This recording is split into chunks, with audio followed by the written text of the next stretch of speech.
கர்த்தர் நமக்கு சொல்கிறோம். இந்த மாதத்துல நான் ஒரு 4-5 வருஷம் ஆகுது. நான் இந்த ப்ரேயரில் கலந்து நான் வரணும்னு நினைப்பேன். எனக்கு வர முடியாது. ஆனால் இந்த வருஷம் நான் எல்லாருக்கும் முன்னாடியே நான் சீக்கிரமாக இந்த இடத்துல எனக்கு கர்த்தர் உதவி செஞ்சுருக்கேன். கர்த்தர் கொடான போட்டு சீக்கிரம் கணவர்கிட்டே நான் சொல்லியிருந்தேன், அவனை சர்ச்சைக்கு போகிறேன். எல்லாம் போவோமா அப்படின்னாரு. இல்லை நாங்கள் போயிட்டு ஒரு நாள் தானே ஆராதிக்க போகிறோம், நாங்கள் போயிட்டு வருவோம் அப்படின்னு சொல்லிட்டு அவர்கிட்ட சொல்லிட்டு தான் வந்தேன். கர்த்தர் அதையும் ஒரு சந்தோஷமாக தான் என்னை அனுப்பிச்சார். அதனால கொத்தர் கொடான கூட சொல்கிறோம்.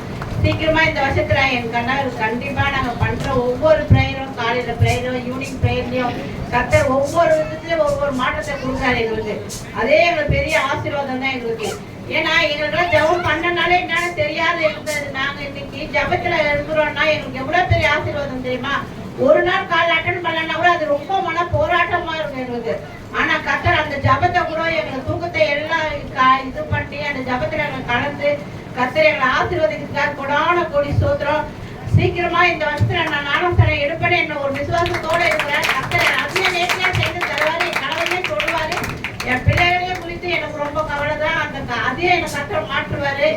ஏன்னா ஒவ்வொரு நாளும் நான் துதிக்கும் போது கர்த்தர் என்னை பெரிய அதிசயங்களை காண்கிறவேன்னு சொன்ன தேவன் ஒரு நாளும் கைவிட மாட்டார். அதனால நான் அவரை நம்புறேன். அவரை நம்பிட்ட ஒரு நாள் எனக்கு வெக்கப்பட்ட மாட்டாரு என்று நான் விசுவாசிக்கிறேன்.